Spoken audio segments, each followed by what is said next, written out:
నమస్కారం V3 news కు స్వాగతం లక్ష్యం సమాజహితం ముందుగా ప్రధానాంశాలు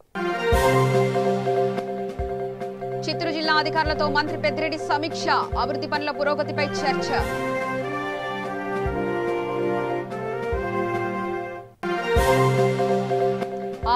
యాదాద్రి ఆలయ పునర్నిర్మాణ పనులు పరిశీలించిన మంత్రి సీఎం కేసీఆర్ దేవాలయ అభివృద్ధికి పెద్దపీట వేస్తారన్న సత్యవతి రాథోడ్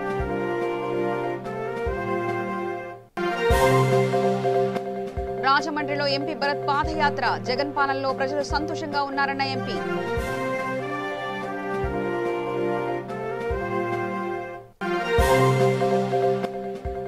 మిడ్మానేరు నిర్వాసితులతో బట్టి విక్రమార్క సమావేశం నిర్వాసితుల త్యాగాలను ప్రభుత్వం మర్చిపోయిందంటూ ఆగ్రహం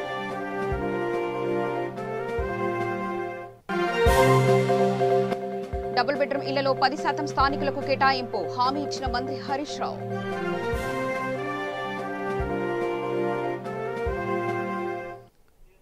చిత్తూరు జిల్లా అధికారులతో మంత్రి పెద్దిరెడ్డి రామచంద్రారెడ్డి సమీక్షా సమావేశం నిర్వహించారు. జిల్లాలో జరుగుతున్న అభివృద్ధి పనులపై అధికారులతో చర్చించారు. పనుల పురోగతికి తీసుకోవాల్సిన చర్యలపై సమీక్షించారు. ప్రభుత్వం జిల్లా అభివృద్ధిపై దృష్టి సారిస్తుందని, ఎక్కడా ఇబ్బంది లేకుండా అధికారులు ఎప్పటికప్పుడు పనులు పర్యవేక్షించాలని మంత్రి అధికారులకు సూచించారు.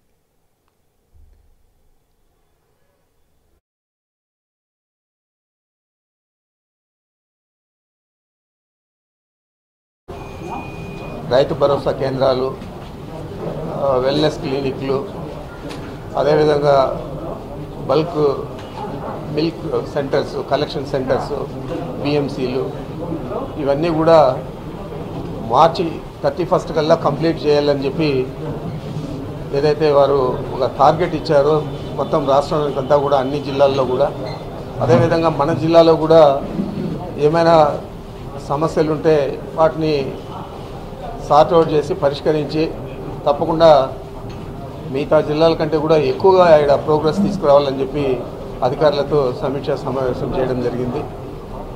ఇప్పటికైతే బాగానే ప్రోగ్రెస్ ఉంది. ఇంకా ఎక్కువగా చేసి మార్చి 31 లోపల ఈ బిల్డింగ్లన్నీ కూడా పూర్తి చేయాలని చెప్పి తెలియజేయడం జరిగింది. అదేవిధంగా ఏదైతే ఒక్కొక్క శాసనసభ్యుడికి ముఖ్యమంత్రి గారు లాస్ట్ స్పందనలో చెప్పారు, 10 కోట్లు ఒక్కొక్క నియోజకవర్గానికి ఇవ్వండి, ఆ నియోజకవర్గంలో ఈ బిల్డింగ్ వర్క్స్ అన్నీ కూడా ఎవరైతే బాగా చేస్తారో వాళ్ళకు అదనంగా 5 కోట్లు కూడా ఇవ్వండి అని చెప్పి 15 కోట్లు ఇవ్వాలని చెప్పి వారు నిర్ణయం చేయడం జరిగింది. ఆ విధంగానే మన జిల్లాలో కూడా ఎవరైతే ఈ సచివాలయాల మీద, ఆ రైతు భరోసా కేంద్రాల మీద, బిఎంసీల మీద, వెల్నెస్ క్లినిక్ల మీద కాన్సన్ట్రేట్ చేసి, అట్లే అంగన్వాడీ బిల్డింగ్స్ మీద కాన్సన్ట్రేట్ చేసి పనిచేస్తారు, వాళ్ళందరికీ కూడా అదనంగా 5 కోట్లు కూడా ఇవ్వడం జరుగుతుంది.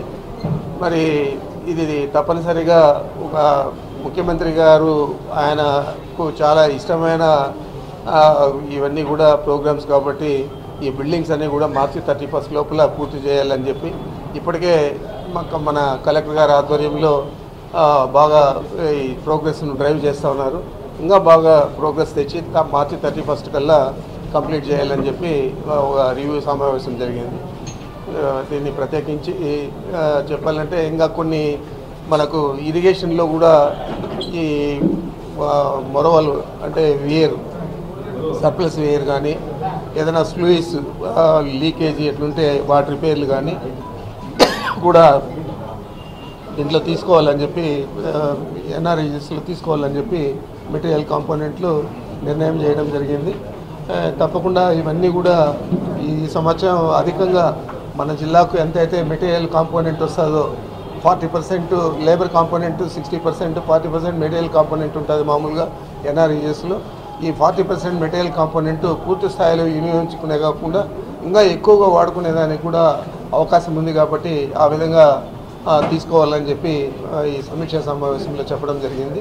తప్పకుండా ఇది ఒక గ్రామీణ ముఖ చిత్రాన్ని ఈ బిల్డింగ్లన్నీ పూర్తయితే మారిపోతాయి.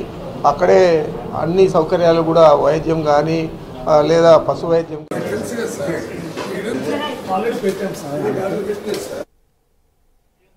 యాదాద్రి శ్రీ లక్ష్మీ నరసింహస్వామి వారిని మంత్రి సత్యవతి రాథోడ్ కుటుంబ సమేతంగా దర్శించుకుని ప్రత్యేక పూజలో పాల్గొన్నారు. ఆలయ అర్చకులు మంత్రికి స్వాగతం పలికి ప్రత్యేక ఆశీర్వచనాలు చేశారు. ఆలయ ఈవో గీతారెడ్డి స్వామివారి ప్రసాదం అందజేశారు. దర్శన అనంతరం యాదాద్రి ఆలయ అభివృద్ధి పనులను పరిశీలించారు. కార్తీక మాసంలో స్వామివారిని దర్శించుకోవడం చాలా సంతోషంగా ఉందని మంత్రి తెలిపారు. గత పాలకుల హయాంలో యాదాద్రి ఆలయం నిరాధారణంగా ఉందని, ఇప్పుడు సీఎం కేసీఆర్ ఆలయ పునర్నిర్మాణం చేపట్టారని మంత్రి అన్నారు.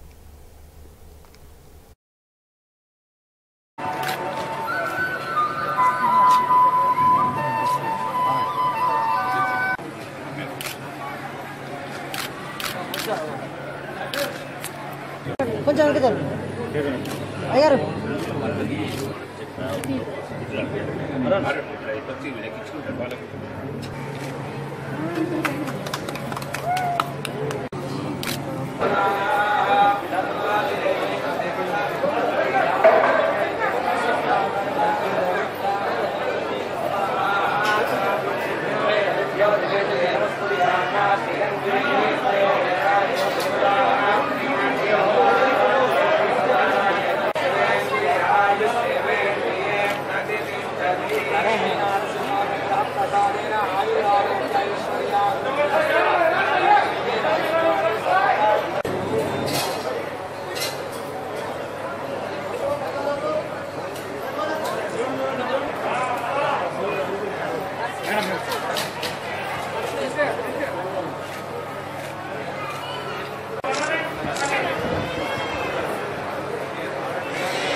ఈరోజు మొదటి కార్తీక సోమవారం సందర్భంగా శ్రీ లక్ష్మీ నరసింహస్వామి వారిని దర్శించుకోవడం జరిగింది.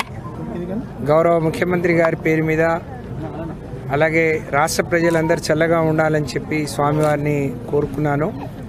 యాదాద్రిని చూస్తుంటే ఎక్కడున్నామా అనిపిస్తుంది. ఇంత బ్రహ్మాండంగా అభివృద్ధి చూస్తుంటే గౌరవ ముఖ్యమంత్రి గారు ఈ రాష్ట్రంలో ఉండే దేవాలయాలకు ఎంత ప్రాముఖ్యతనిస్తున్నారు, ఎంత అభివృద్ధి చేస్తున్నారు. ఎప్పుడు లేని విధంగా మరి గతంలో ఇవన్నీ కూడా నిరాధారణకు గురి అయినటువంటి దేవాలయాలు, పక్కనే హైదరాబాద్ రాజధాని పక్కనే ఇంత పెద్ద గుడి ఉండి దాని సరి అయిన ఆదరణ మరి ఆ రోజు దొరకలేదు. కానీ ముఖ్యమంత్రి గారు నిజమైన హిందువుగా ఈ రాష్ట్రంలో హిందువులను అన్ని సాంప్రదాయాల్ని గౌరవించే ముఖ్యమంత్రి గారు ఇక్కడ ఉండే యాదాద్రి లక్ష్మీనరసింహస్వామి మరి దేవస్థానాన్ని మరో తిరుపతిగా తీర్చిదిద్దడానికి కృషి చేస్తున్నారు. అవన్నీ కూడా కళ్ళ ముందు కనిపిస్తూ ఉన్నాయి. చాలా సంతోషంగా ఉంది. చిన్నప్పటి నుంచి లక్ష్మీనరసింహస్వామిని కొలవటం మరి చూడటం జరిగింది. కానీ ఇంత పెద్ద అభివృద్ధి కళ్ళ ముందు కనపడటం అనేది చాలా సంతోషం. నేను స్వామివారిని మరి వేడుకున్నాను. ఈ రాష్ట్రంలో ప్రజలందరూ సంతోషంగా చల్లగా ఉండాలని, మరి ఆ విధంగా దీవించమని, ఈ రాష్ట్ర అభివృద్ధికి అహర్నిశలు కృషి చేసే గౌరవ ముఖ్యమంత్రి గారు ఇంకా శక్తివంతంగా ఈ రాష్ట్రాన్ని పరిపాలించే శక్తినివ్వమని భగవంతుడిని ప్రార్థించాను. తూర్పుగోదావరి జిల్లా రాజమహేంద్రవరంలో ఎంపీ భరత్ చేపట్టిన పాదయాత్రకు విశేష స్పందన లభించింది. అన్ని వర్గాలను ఆదుకునే విధంగా జగన్ అందిస్తున్న పాలన పట్ల ప్రజలు సంతోషంగా ఉన్నారని ఎంపీ అన్నారు. భారీగా పార్టీ నేతలతో పాదయాత్రను చేపట్టిన ఆయన జగన్ సంక్షేమ కార్యక్రమాలను వివరించారు. ముఖ్యంగా కార్పొరేషన్ల ద్వారా అన్ని వర్గాలను ఆదుకుంటున్నారని చెప్పారు. దేశంలో ఎక్కడా లేని విధంగా సుపరిపాలన అందిస్తున్నారని పేర్కొన్నారు.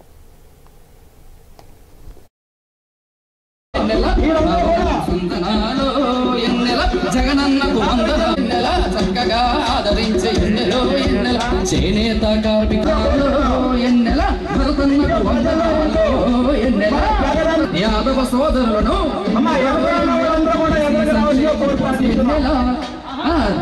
సంక్షేమం కోసం ఎన్నెల జగనన్నకు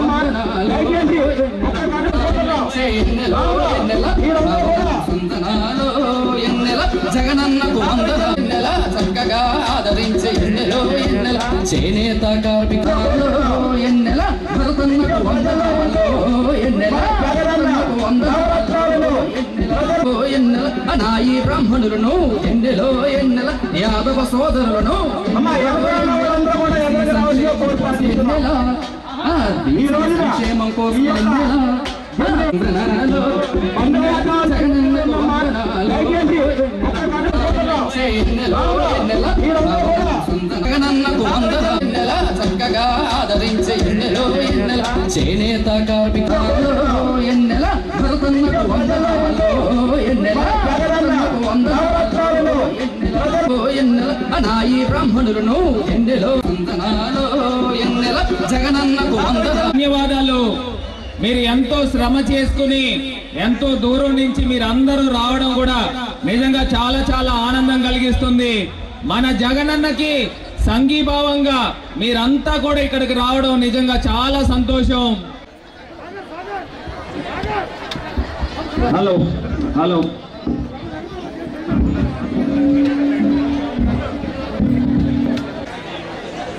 కర్పూరం లేదా?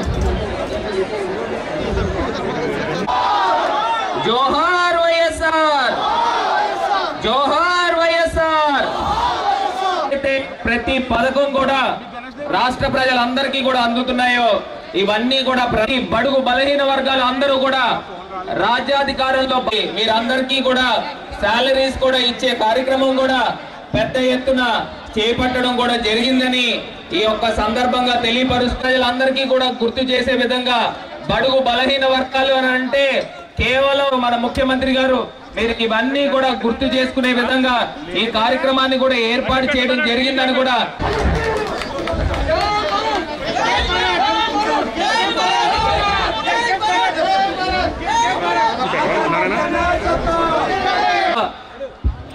మీ అందరికీ కూడా ఒక్కటే విజ్ఞప్తి చేసేది ఏంటంటే మన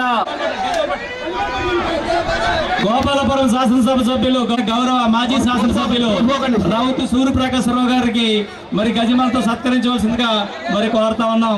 సూర్యప్రకాశరావు గారు రావాల్సిందిగా కోరుతా ఉన్నాం. ప్రజలతో మమేకమవుతూ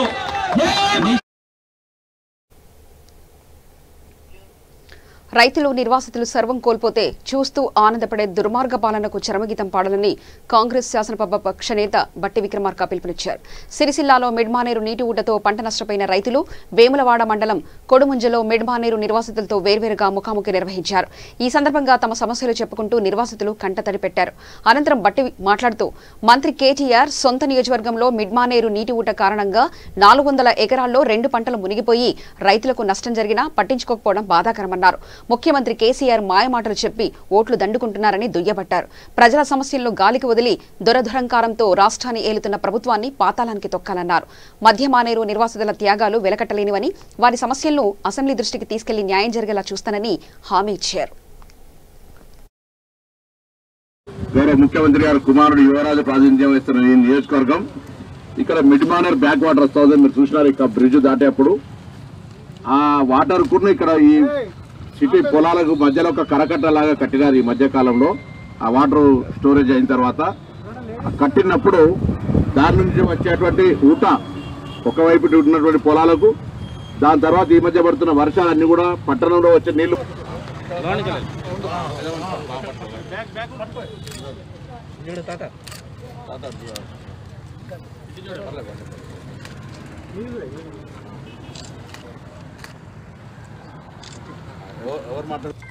దయచేసి మందలు ఇచ్చిన వాళ్ళు లేరు, మాట్లాడిన వాళ్ళు లేరు, అటు ముఖాన్ని వచ్చిన వాళ్ళే లేరు. దాన్ని చర్య తీసుకున్న లెక్కే లేదు. మా గతేందో మా లెక్కేందో మరి ఆలోచించండి.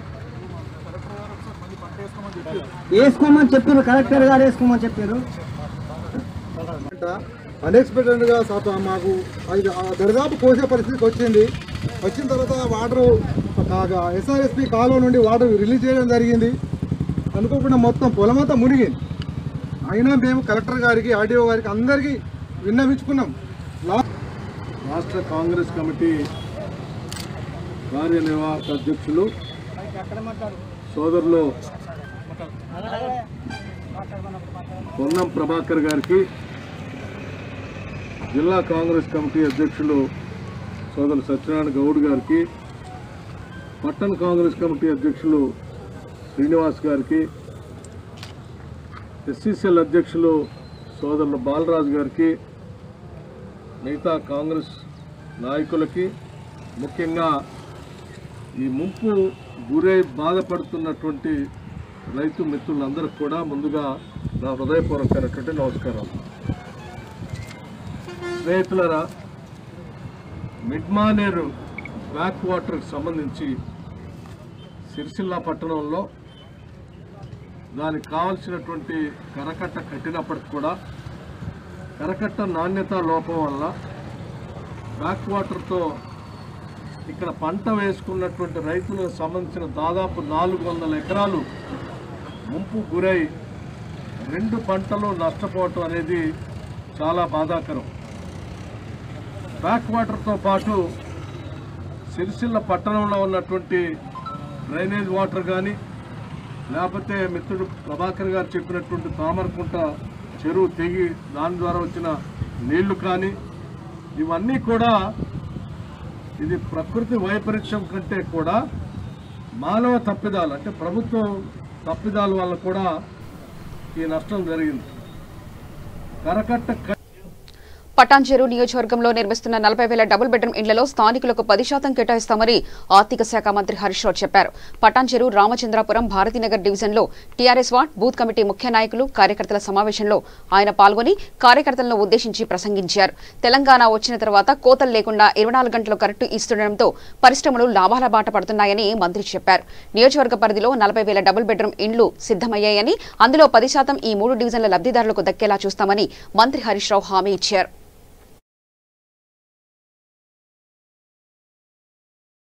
పిల్లలకు ఉద్యోగ అవకాశాలు దొరుకుతున్నాయి. కాంగ్రెస్ హయాంలో ఫ్యాక్టరీలు మూతపడ్డాయి, ఉద్యోగాలు పోయినాయి, ఓటీలు బంద్ అయినాయి. టీఆర్ఎస్ వచ్చినాక మళ్ళీ అవన్నీ తీసుకొచ్చినాం.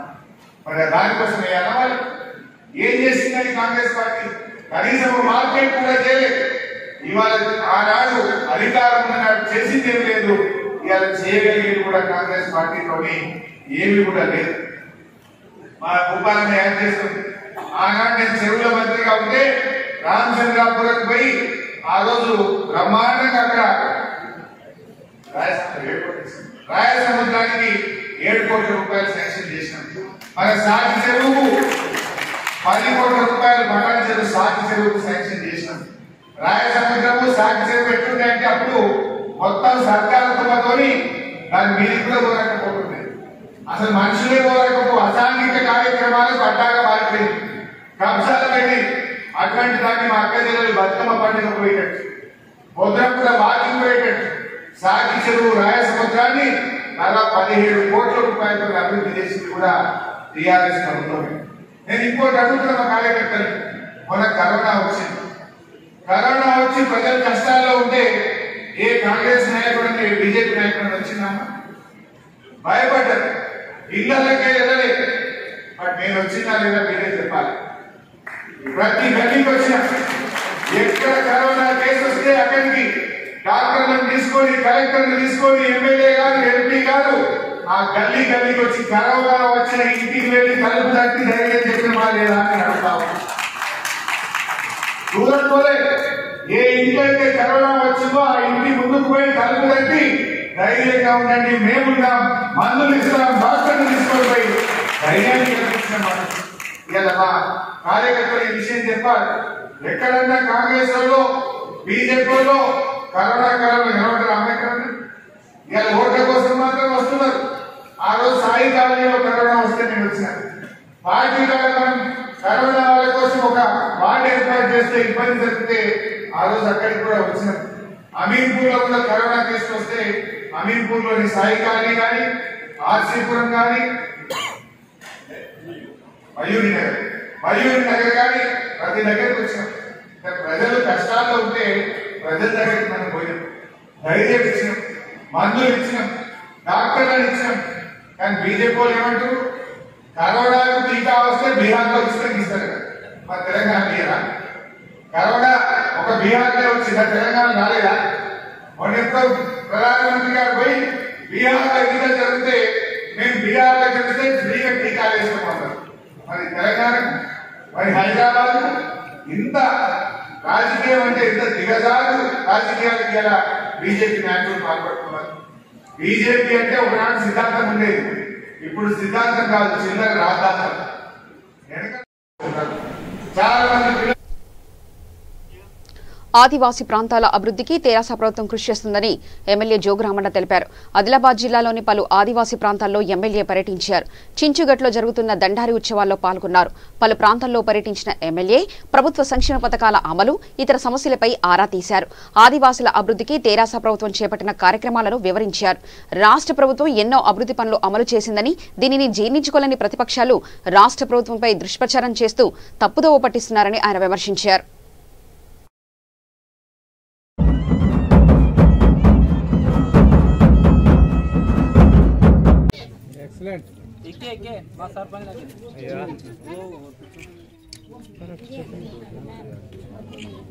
గొప్ప పవిత్రమైనటువంటి పండుగ.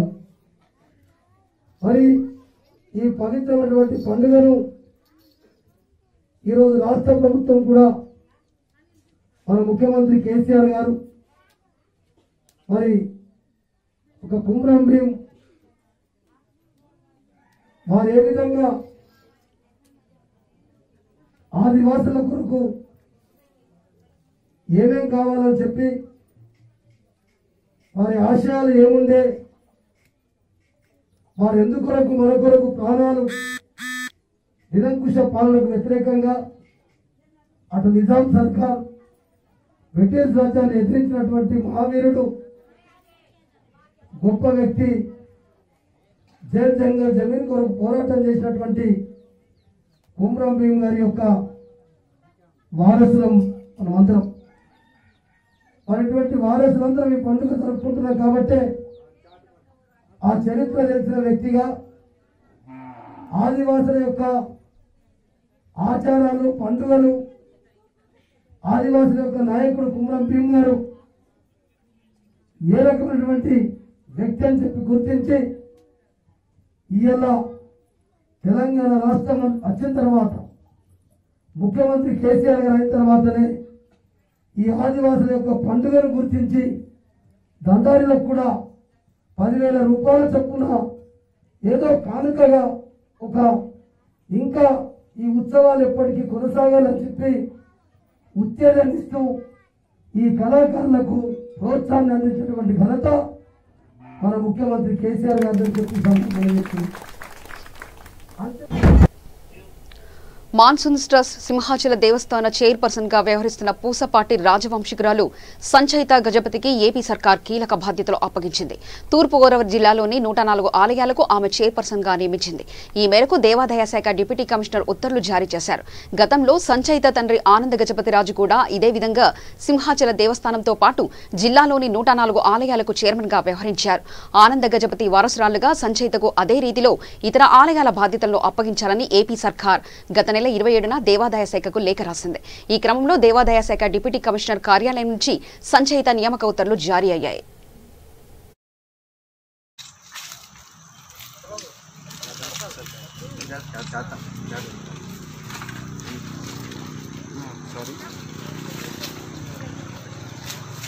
దాంట్లో ఏవైతే ఉన్నాయో వాటి ఎంఆర్ఓ గారు, డిఆర్ఓ, ఆర్డీఓ గారు తర్వాత 3 గంటలకి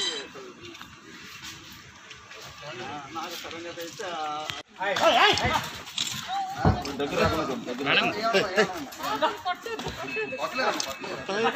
కదా మరి తెలదు. అలా ఆటలు ఆటలేదు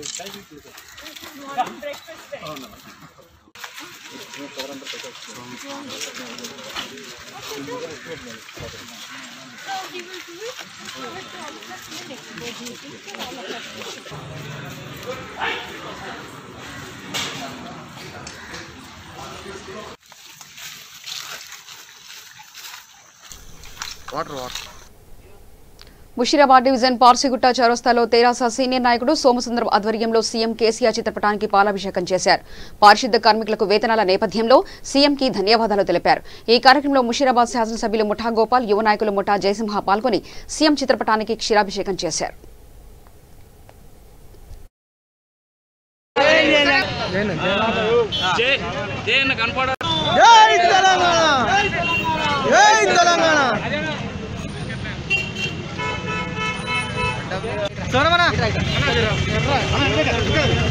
ఫోటో వస్తలేదు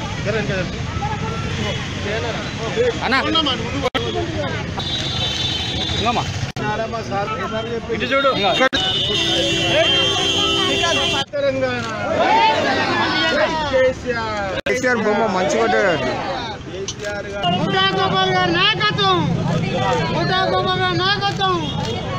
కల్వకుంట్ల చంద్రశేఖర్ గారి నాయకత్వం. ఈనాడు హైదరాబాద్ సిటీ యావత్ జిహెచ్ఎంసీ ఏరియాలో ఎక్కడ చూసినా కానీ ఎవరైతే సఫాయి వాళ్ళు ఉన్నారో వాళ్లకు పండగ వాతావరణం ఉన్నారు. ఎక్కువ మంది చెప్పారు, ముఖ్యమంత్రి గారు కేసీఆర్ గారు క్లియర్గా చెప్పడం జరిగింది. సఫాయి అన్న సలాం అన్న అని చెప్పేసి సఫాయి వాళ్ళకు సలాం చేసిన తర్వాత కూడా మన ముఖ్యమంత్రి చంద్రశేఖర్ రావు గారికి కేంద్ర సెక్రటరీ కోసం మనం ఒకసారి బాగా ఆలోచించుకోవాలి. ఏదైతే తెలంగాణ ప్రభుత్వం రాకముందు ఎవరాడినా కానీ వాళ్ళకి జీతాలు లేకుండే, ఆ రోజుల్లో వాళ్ళు నైట్ అంటే పనిచేసా కానీ 8,000 రూపాయలు రావడానికి ఎన్నో ఇబ్బందికర పరిస్థితులు ఉంటుండే. దాన్ని ఈనాడు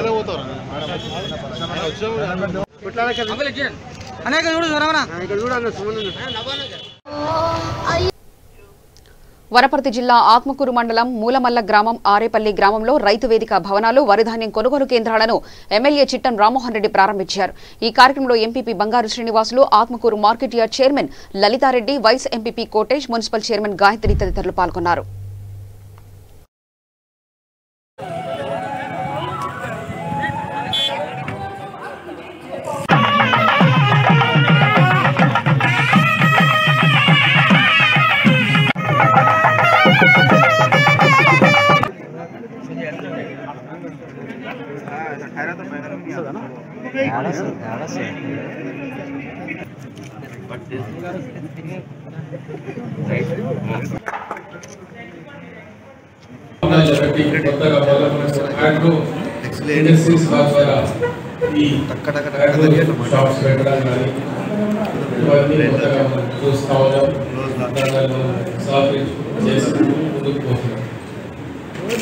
ఇట్లా ప్రతి ఒక్కటి చేసుకుంటూ వచ్చినప్పుడు రైతుల వాళ్ళకి పెట్టు పైకి ఎక్కాలి. మన అదృష్టం ఏంటంటే ఈరోజు రాష్ట్ర ముఖ్యమంత్రి రైతు, మన జిల్లా మంత్రి వరకు కూడా రైతే, నేను కూడా ఒక రైతు. అంటే వ్యవసాయం అనేది ఏ విధంగా మనం పైకి ఎదగాలి అనే దాని మీద ఇప్పుడు మనం కొత్తగా రాష్ట్ర ప్రభుత్వం దాదాపు 42-43 అయిపోగొట్టడం జరిగింది. ఇంకా మిగతా 4 ఈ నెలాకొన్నప్పుడు అయిపోగొట్టి మిగతా ఓపెన్ చేసుకోవడం జరుగుతుంది. ఇది రాష్ట్ర ప్రభుత్వం మన కేసీఆర్ గారు రైతులకు ఒక వేదికగా కూర్చొని మాట్లాడుకోవడానికి, వాళ్ళ సమస్యలు చర్చించుకోవడానికి, ఏదైనా రైతు పంటల విషయంలో కానీ, పట్టల విషయంలో కానీ, పురుగుల విషయంలో కానీ ఏదైనా అసలు మనకంటూ ఒక ఏ ఆఫీసులో జరిగింది. ఇక వాళ్ళ నుంచి డైరెక్ట్గా వీడియో కాన్ఫరెన్స్లో కూడా మాట్లాడుతున్న సౌకర్యంగా మీటింగ్ కూడా జరుగుతుంది. రైతు వేదిక ఏదైనా పెద్ద పెద్ద సైన్స్ ఇన్స్టిట్యూట్లో కానీ యువతలో కానీ మాట్లాడాలనుకున్నా కూడా వాళ్ళు కాంటాక్ట్ చేసుకుని మాట్లాడుకొని ఈ సమస్య వచ్చింది మాకు ఈసారి పంటకు దీనికి ఏం చేయాలని కూడా వాళ్ళు సూచనలు చెప్తే అంటే వాళ్ళకి రోజులను బట్టి మనం పంటను కాపాడుకునే అవకాశం ఈ వేదిక ఉపయోగపడుతుంది. కాబట్టి అంతేకాకుండా మార్కెట్ ధరను నిర్ణయించుకోవడానికి కూడా డైరెక్ట్ రైతులతో మాట్లాడాలి. వాళ్ళకి వీడియో కాన్ఫరెన్స్ కానీ దేంట్లో ద్వారా కానీ కూర్చొని మాట్లాడి గవర్నమెంట్ ముఖ్యమంత్రి. వార్తలు ముగించే ముందు ప్రధానాంశాలు మరోసారి చూద్దాం. చిత్తూరు జిల్లా అధికారులతో మంత్రి పెద్దిరెడ్డి సమీక్ష, అభివృద్ధి పనుల పురోగతిపై చర్చ.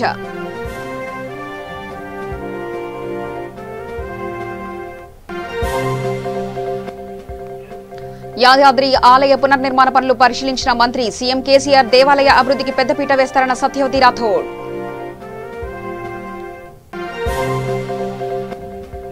రాజమండ్రిలో ఎంపీ భరత్ పాదయాత్ర, జగన్ పాలనలో ప్రజలు సంతోషంగా ఉన్నారన్న ఎంపీ.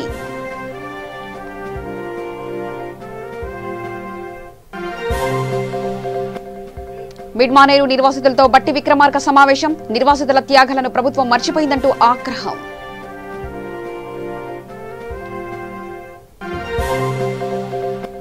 డబుల్ బెడ్రూమ్ ఇళ్లలో 10% స్థానికులకు కేటాయింపు, హామీ ఇచ్చిన మంత్రి హరీష్ రావు.